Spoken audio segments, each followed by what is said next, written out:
గురువే సర్వలోకానాం విషజే భవరోగిణాం నిధే సర్వవిద్యానాం శ్రీ దక్షిణామూర్తే నమః. వసుదేవసుతం దేవం కంసచానూరమర్దనం దేవకీ పరమానందం కృష్ణం వందే జగద్గురు. ధనుర్మాసంలో ఈరోజు 21వ రోజుకు వచ్చేసాం. ఇంకా చూస్తూ చూస్తూ ఒక 9 రోజులలో ఈ వ్రతం పరిపూర్ణమవుతుంది.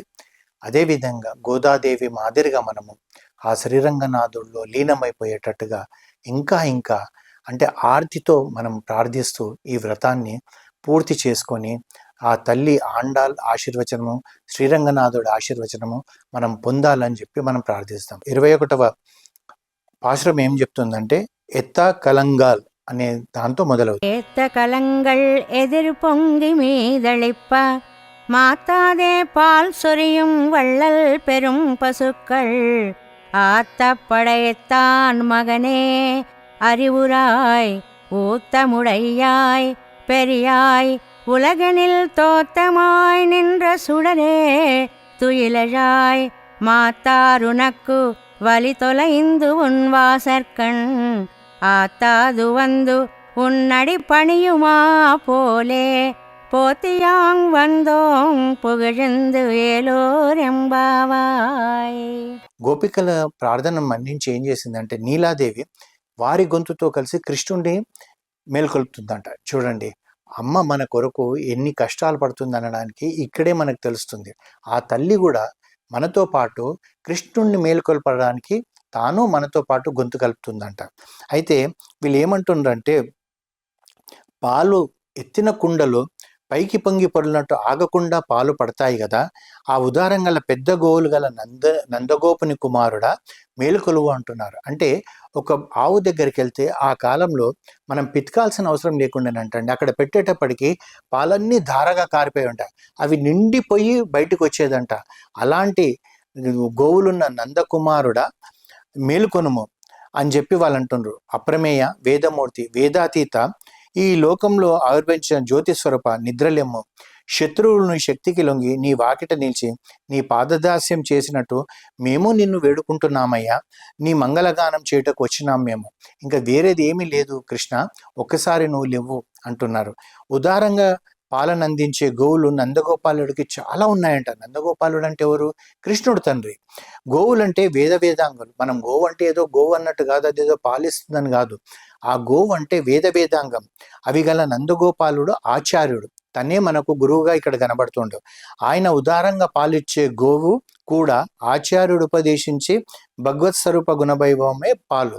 అంటే ఆచార్యుడు మనకు ఒక మంత్రోపదేశం చేశారనుకోండి, అది ఎలా చేస్తారు?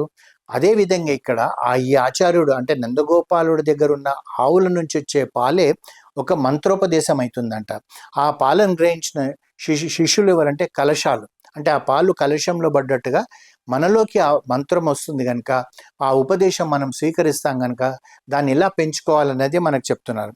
ఆ కలశంలో పాలు పెక్కితే పైనుండి ఏకధారగా పడుతున్నాయో కింద నుండి పొంగుతున్నాయో తెలియకుండా పైకి పొంగిపోతున్నాయంట. ఆ పాలధార ఇలా పడుతుంటే ఎక్కువగా వచ్చి నురుగుతూ వస్తుంటే అందరికి ఏమనిపిస్తుందంటే ఇది కింది నుంచి వస్తున్నాయా పైనుంచి వస్తున్నాయా అనుకుంటున్నారంట. ఆచార్యుడు ఉపదేశించే అర్థంలో శిష్యుడి యొక్క హృదయాలలో నిండు పొంగిపోయింది. అంటే మనకి ఏ గురువులైనా మనకి ఏదైనా ఉపదేశం చేశారనుకోండి, అది ఎలా ఉండాలంటే మన హృదయంలో నిండి పొంగుతుండాలి. అనుక్షణం ఆ మంత్రాన్ని మనం జపం చేస్తుండాలి. అంటే మనసా వాచా కర్మన బయటికి వినబడకుండా మన మనసులో అదే పలుకుతూ ఉండాలి. ఇప్పుడు రామ రామ రామ అనేది పెదవులతో అనకపోయినా అని మన గుండెలో మన మనసులో రామ రామ రామ అంటూ ఉండాలి అని చెప్పి మనకు అంటున్నారనమాట. అయితే ఈ విధంగా ఉన్నప్పుడు గోపికలు కృష్ణుణ్ణి ఉత్తమోడియన్ అని పిలుస్తున్నారు. ఉత్తమన్ అనగా దార్ఢ్యం గలవాడ, అంటే దృఢంగా ప్రయాణం చే సిద్ధమైన వాడ అని అర్థం. అటు దృఢ ప్రయాణం వేదం చే తెలియబడిన పరమాత్మ అయిన వేదాతీతుడు కూడా. ఓం వాజ్మన్న సాతి భూమయే నమో వాజ్మన్న సైక భూమయే. ఆ వాక్కు మనసుల కిందని తత్వము, వాక్కు మనసుల చేత గ్రహింపదగిన తత్వము అంతా నువ్వే కృష్ణ అని చెప్పి ఈ గోపికలు ఆ కృష్ణుడిని అంటున్నారు నీలాదేవితో కలిసి. అంటే ఇప్పుడు ఒక్కరుగా అంటలేరు, ఇద్దరు కలిసి అంటున్నారు. అయితే ఈ కృష్ణుడు ఏ విధంగా ఉంటాడండి అంటే ఆయనను ఆశ్రయించిన వారికి అందినవాడు, ఆశ్రయించని వారికి పరితంగా, అంటే ఆశ్రయిస్తే అందినవాడు, ఆశ్రయించిన వారికి పరితంగా ఉంటాడంట. యశోదకు కృష్ణుడు వల్లే అందువాడు, ఇతని అనుగ్రహం చే ప్రమాణమయ వశమై ఉండును. ఇంతది ఇట్టిది అని గట్టిగా చెప్పుట వీలు కానిది పరబ్రహ్మతత్వం ఆ కృష్ణుడిది. ఆ విధంగా ఉన్నాడంట. అయితే ఈ విధంగా ఉన్న వారిని, తనను ఆశ్రయించ వచ్చిన వారిని రక్షించడంలో, తన మాట నిలబెట్టుకోవడంలో అసలు ఎక్కడ కూడా పొల్లు పోకుండా ఉండే పరమాత్మ అయితే రక్షిస్తాడనే దృఢ విశ్వాసం మనకు ఉండాలి. మనకుంటేనే రక్షిస్తాడు కృష్ణుడు. అంతేగాని మనం అడిగామండి రక్షిస్తాడో రక్షించడో అన్న సంశయం మన లోపల ఉన్నదనుకోండి, అది కాదు. మనకు నమ్మకం ఉండాలి, దృఢ విశ్వాసం ఉండాలి. అవును, ఆ శ్రీకృష్ణుడే నన్ను రక్షిస్తాడు, ఆ నారాయణుడే నన్ను రక్షిస్తాడు, ఆ రంగనాథుడే నన్ను రక్షిస్తాడన్న దృఢ విశ్వాసం మనకుంటే, తనను ఆశ్రయించిన వారి దోషాలను కూడా లెక్క చేయడంట. అంటే నాలో ఎన్నో తప్పులు ఉన్నా కానీ నాకు ఒక్కసారి నమ్మకం ఏర్పడ్డ తర్వాత ఆ నారాయణుడే నన్ను రక్షిస్తాడన్న చెప్పి ఆర్తితో ఆయనని నమ్మి ఆయనకే సర్వస్వం ధారపోసాననుకోండి, నాలో ఉన్న తప్పులన్నీ కూడా ఏవి ఆ రంగనాథుడికి, ఆ నారాయణుడికి కనబడవంట.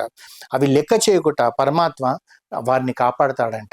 అంటే నా లోపల ఉన్న దోషాలను కూడా చూడకుండా నన్ను ఆ స్వామి కాపాడతాడు.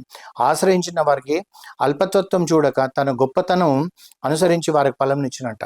అంటే వారిని ఆశ్రయించిన వారికి అయ్యో నేను ఇంతే ఇస్తాను, ఇంతకన్నా తక్కువ ఇస్తాను అన్నాడట.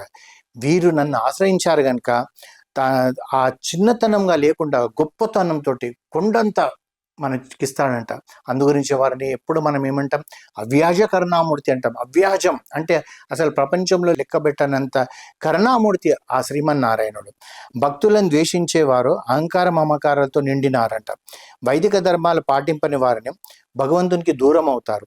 సర్వము నాది అని అహంకరించి ప్రవర్తిస్తారంట కొందరు. అంతా వాడిది, వాడి కోసమేని మర్చిన వారు శత్రువులు.